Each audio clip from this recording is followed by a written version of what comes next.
रात के 12:23 हो चुके थे। शहर के किनारे वाली पुरानी कुख्यात कृतिका हवेली के बाहर खड़े होकर रोहन, माही और बंटी सोच रहे थे कि आखिर वो यहाँ आए ही क्यों थे। रोहन, जो खुद को पड़ोस का हीरो समझता था, बोला, देखो ये हवेली भूत प्रेत की अफवाहों से भरी है, लेकिन अंदर जाकर व्लॉग रिकॉर्ड कर लिया तो चैनल एकदम फट जाएगा। माही, सबसे समझदार, बोली, फटेगा कुछ और, हमारा सर, चलो वापस। लेकिन बंटी, जो हमेशा कॉमेडी मोड में रहता था, बोला, रात में डरना तो कानूनन गलत है, चलो अंदर, मैं हूं ना, और अगर कोई भूत मिला तो उसकी भी एक सेल्फी ले लेंगे। और तीनों हवेली के अंदर घुस गए। अंदर घुसते ही हवेली की लकड़ी चरमराई, जैसे कोई फुसफुसा कर कह रहा हो, बेवकूफ हूं, अब आए हो तो वापस नहीं जाओगे। बंटी बोला, अरे ये आवाजें तो मेरे पुराने पंखे जैसी लग रही हैं, भूत भूत कुछ नहीं है। पर तभी धड़ाम, ऊपर से एक भारी झूमर नीचे गिरा और तीनों बाल बाल बचे। माही चिल्लाई, ये भूत नहीं तो क्या है, झूमर खुद ही नहीं गिरते। रोहन कैमरा ऑन करके बोला, लोगों, जैसा कि आप देख रहे हैं, हम मर सकते हैं लेकिन लाइक्स के लिए सब चलेगा। अचानक हवेली की गहराई से एक अजीब खरखराती हंसी सुनाई दी। एक काले कोने से एक ऊंची पतली आकृति बाहर आई। हाथ इतने लंबे कि घुटनों तक पहुंच रहे थे। चेहरा ऐसा जैसे किसी ने मिट्टी गूंद कर जल्दबाजी में बना दिया हो, और आंखें पीली भद्दी चमकती हुई। माही हकलाते हुए बोली, वो क्या है? बंटी छोटा पॉकेट चाकू निकालते हुए बोला, जो भी है मैं इसे छेद दूंगा।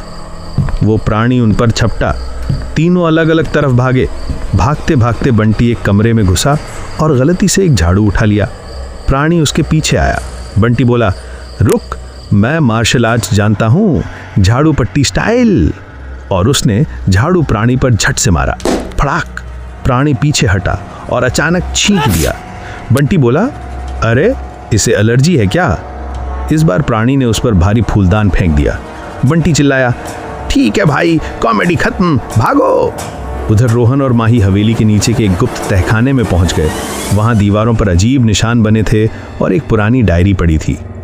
डायरी में लिखा था, जो भी इस हवेली में आता है उसे ये प्राणी तब तक नहीं छोड़ता जब तक वह उसे वो आईना वापस न दिलवा दे जो उससे छीन लिया गया था।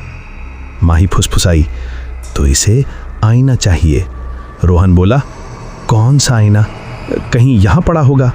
पर तभी पीछे से बंटी चीखता हुआ आया, साला झाड़ू से काम नहीं चला, कुछ भारी चीज चाहिए। प्राणी तीनों पर एक साथ झपटा। बंटी ने तुरंत दरवाजा बंद कर दिया। रोहन ने पास पड़ा एक पुराना लोहे का डंडा उठा लिया। माही ने दीवार से एक टूटी हुई ढाल जैसा लकड़ी का फ्रेम उठा लिया। कमरा अंधेरा था, सिर्फ प्राणी की चमकती आंखें दिख रही थीं। वो फिर कूदा। रोहन ने डंडा घुमाया, ठाक। माही ने ढाल से उसकी चोट रोकी, ठाक। बंटी ने पीछे से चिल्लाकर कहा, भाई इस बार झाड़ू नहीं, कुर्सी मारो। और उसने खुद कुर्सी मार दी। प्राणी जमीन पर गिरा। जमीन पर गिरते ही प्राणी का शरीर धुएं जैसा उड़ने लगा और धुएं के अंदर वही पुराना टूटा आईना दिखाई दिया। माही बोली, शायद इसे यही चाहिए था। उसने आईना प्राणी की ओर बढ़ाया। जैसे ही प्राणी ने उसे छुआ, पूरा कमरा हिलने लगा, हवेली से चीखें आने लगीं और अचानक सब कुछ शांत हो गया। प्राणी गायब हो चुका था। डायरी के आखिरी पन्ने में एक नए शब्द उभर आए, जैसे अभी अभी लिखे गए हों, धन्यवाद, अब इस हवेली को मुक्ति मिली। बंटी बोला, अरे यार, भूत ने धन्यवाद बोला, इतना फ्रेंडली भूत मैंने कभी नहीं देखा। रोहन ने कैमरे को देखते हुए कहा, तो दोस्तों, अगर आपको ये वीडियो अच्छी लगे तो। माही चिल्लाई, चुप, अभी भी रिकॉर्डिंग, घर चलो पहले। तीनों जैसे ही हवेली से बाहर निकले, आपातकालीन लाइटें जली और पुलिस का सायरन बजा। इंस्पेक्टर बोला, तुम तीनों इस हवेली में घुसना मना है, जुर्माना लगेगा।